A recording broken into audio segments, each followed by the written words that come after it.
Di era tahun 80-an sampai 90-an, saya beranggapan kalau berlibur ke luar negeri hanya untuk kalangan menengah ke atas atau yang berasal dari keluarga old money. Segala sesuatunya serba mahal dan harus diurus lewat biro travel terlihat sangat eksklusif. Berbeda dengan sekarang yang serba terbuka, siapa saja bisa mengakses dan merencanakan perjalanannya secara mandiri.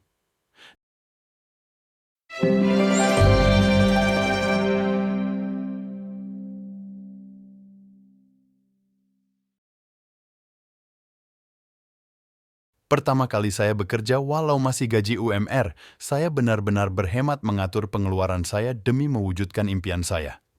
Daripada makan siang di luar, saya memilih membawa bekal dari rumah.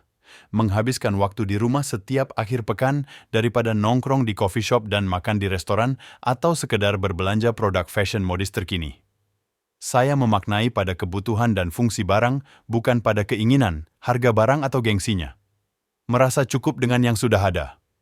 Tujuan saya membeli adalah untuk memenuhi kebutuhan, bukan untuk membuat orang lain terkesan, apalagi sekedar untuk mendapatkan validasi. Dengan melakukan penghematan sedemikian rupa, saya dapat menabung 50% bahkan lebih dari penghasilan tiap bulannya. Gaya hidup hemat, seperti yang saya lakukan di masa sekarang, seringkali disebut sebagai frugal living.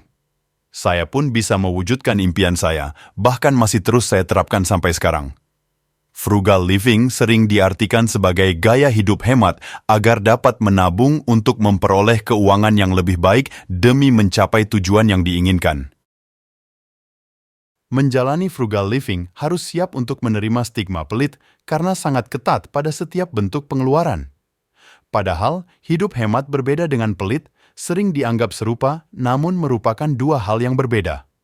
Sifat pelit lebih berkonotasi negatif karena cenderung merugikan orang lain demi mendapatkan keuntungan pribadi dan juga karena memiliki perasaan takut uangnya akan habis. Sedangkan hidup hemat ala frugal living adalah cerdas dalam setiap pengeluaran dengan pertimbangan yang matang dan terperinci bertujuan meraih target yang diinginkan. Keuntungan menjalani frugal living.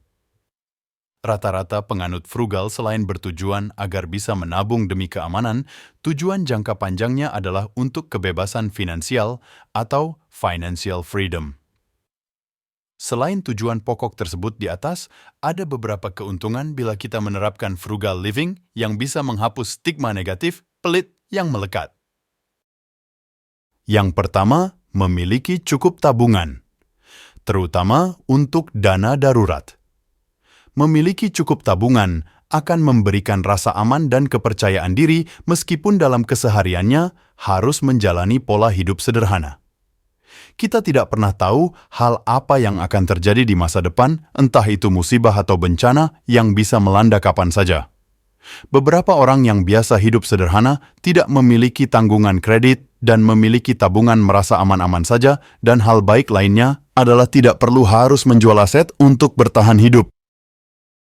Yang kedua, tidak terbiasa utang atau beli kredit.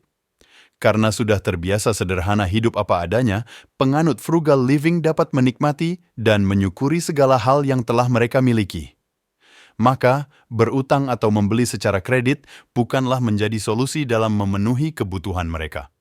Mereka akan membeli sesuai kondisi keuangannya. Jika menginginkan sesuatu, maka wajib menabung sesuai kebutuhan yang diinginkan. Tidak akan memaksakan diri sebelum memiliki cukup dana sehingga bebas utang, bebas dari cicilan kredit, dan beban pikiran. Yang ketiga, lebih menghargai nilai uang. Para frugal living tidak pernah meremehkan arti uang. Setiap lembar uang yang didapat sangat berharga nilainya, sehingga mereka lebih memilih untuk menggunakan atau ditabung untuk hal yang jauh lebih bermanfaat atau diinvestasikan lagi untuk menjadi passive income.